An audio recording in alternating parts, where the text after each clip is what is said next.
আমি নিজের উপর এতটাই জুলুম আর পাপ করেছি যে স্রষ্টার ইবাদতে গিয়েও বারবার তার কথাই মনে করেছি। অবশেষে আলম হাসান মুক্তাকে ছাড়া আর থাকতে পারছে না, তার জন্যই মুক্তাকে ফিরিয়ে আনার জন্য আবারও যাচ্ছে মুক্তাদের বাড়ি।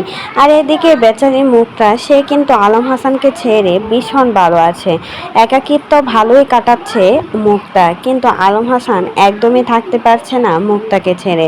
কারণ মুক্তাকে ছেড়ে থাকা কারোর পক্ষে সম্ভব নয়। যে তার নমুনা দেখেই বোঝা যাচ্ছে মুক্তাকে ছাড়া কোনো মানুষই থাকতে পারবে না। আর মুক্তা কিন্তু বেশ ভালোই আছে, বা ডান্স করে নিজেকে চালিয়ে নিতে পারছে মুক্তা।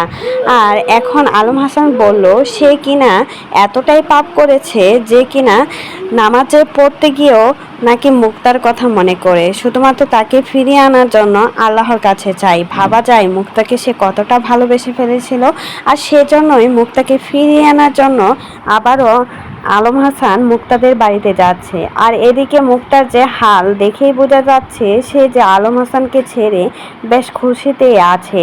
দিনকাল কিন্তু মুক্তার ভালোই কাটতেছে, তার নমুনা দেখলেই বোঝা যায়।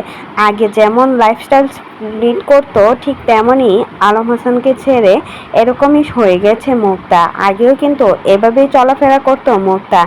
তার আগে নাকি এর চেয়েও বেশি খারাপ জামা কাপড় পরে সব শরীর দেখিয়ে নাকি চলতো মুক্তা, আর সেখান থেকে তুলে নিয়ে আসছিল আলম হাসান।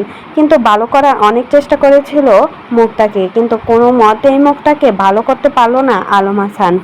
যে মুক্তাকে নিয়ে ডাকা আসছিল সুখের খুঁজে, সেই মুক্তা নেই, তার জন্য সব কিছু ফেলে রেখে আলম হাসান চলে গেল আবারও মুক্তার কাছে।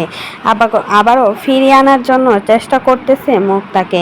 বেচারা আলম হাসান চারটা বউ চলে গিয়েছে, এখন তো কোনো মেয়েই তার কাছে বিয়ে দেবে না, তার জন্যই চেষ্টা করতেছে মুক্তাকে যাতে ফিরিয়ে আনা যায়, তাহলে বাকি জীবনটা মুক্তার সাথে কাটাতে পারে। কিন্তু মুক্তা বেচারি কখনোই আসবে না, কারণ এরকম সুন্দর জীবনযাপন ছেড়ে কেউ কখনো বুকরার জীবনে আসতে চায় না। কারণ আলম হাসানের সংসারে আসলে মুক্তাকে বুকরা পরেই থাকতে হবে, আর সেটা কিন্তু মুক্তা একদমই পছন্দ করে না। তার জন্যই কিন্তু আলম হাসানের সংসারে আসতে চায় না মুক্তা।